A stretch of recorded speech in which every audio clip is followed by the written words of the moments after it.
Hello, you're watching Dukascopy TV. I'm Ben Jones, bringing you this weekly wrap-up.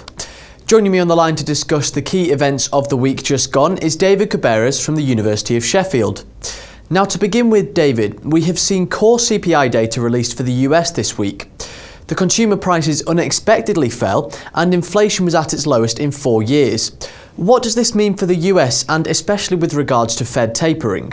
Okay, so I think I would expect tapering to happen, but probably in the next few months. I wouldn't expect this to happen right now, and even more now that we know that inflation is going to be lower and prices are falling. So I think that the U.S., the Fed, will continue this monetary stimulus program, which is about, I believe, $85 billion a month. So I expect this to continue. I don't think there's any reason for this to change in the very short run. This would probably cause the dollar to depreciate, to keep depreciating. I think that's, at least in the short run, I wouldn't expect any major change. Moving on to Japan, the country has had both trade balance data and a monetary policy meeting this week, where their governor Kuroda remained positive about Japan and also the outlook globally. In particular, they have seen a growth in their exports. How do you think this affects the country, and was there any further discussion about Abenomics? Yeah, so Japan is a very interesting case. We've seen this deflation for about 15 years now, 17. And deflation is a bad thing in general because, when some prices are fixed, like you cannot change wages in the short run, a decrease in prices makes real wage costs higher for firms, so it's more costly to produce, right? So this has been a big problem for Japan in the last 10, 15 years, right? Now this Abenomics thing, this policy is trying to, my understanding of it is that it's trying to eliminate deflation and stimulate GDP, stimulate growth. Now I think you can do this, or they're trying to do this through fiscal policy, monetary policy, or improving the competitiveness of the economy. Now the last thing, improving competitiveness, is hard to do in the short run, so really what you can do, what Japan is trying to do is really fiscal policy and monetary policy.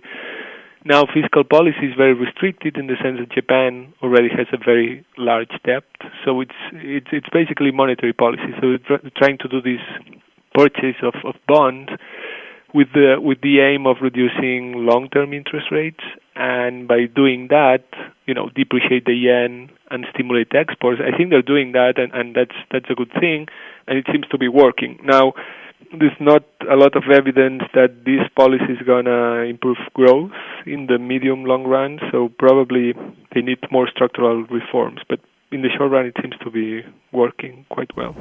And finally, we have had manufacturing data for the Eurozone, where data showed an unexpected fall in business activity. Germany's data was positive, but in contrast, France did not perform well. What is the outlook for the Eurozone as a whole? And looking forward, how do you think the ECB can set monetary policy with countries performing so differently? Right. So my reading of the forecasts for the end of the year, next year in the Eurozone, is that growth is going to be a bit lower than expected. So it's going to be, around 1%. It depends on the forecast, but it's not going to be great. And unemployment is still going to be quite high, around 12%. And some forecasts claim that this is going to be like this for at least 2 years. So this is a situation where we have a recovery, but without creating jobs. So it's not showing up in the labor market, which is quite worrisome. We're recovering in a sense, some recovery probably because of the fiscal consolidation and the structural reforms that we have. But the truth is that inflation is still very low. It's below target, the target of 2%, and we're about 1.4%, I believe. So if anything, I would expect the European Central Bank to further cut interest rates to try to stimulate growth. Because with this very low inflation, if anything, we're close to deflation.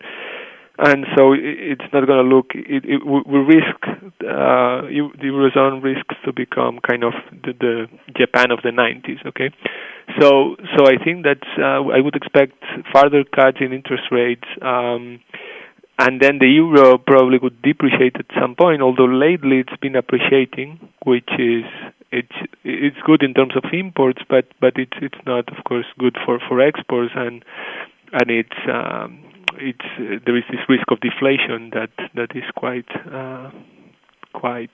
present right now. David, thank you very much for joining me. Now that is all for this edition of the Weekly Wrap-Up. Make sure you tune in next week for more updates and exclusive interviews. But for now, goodbye.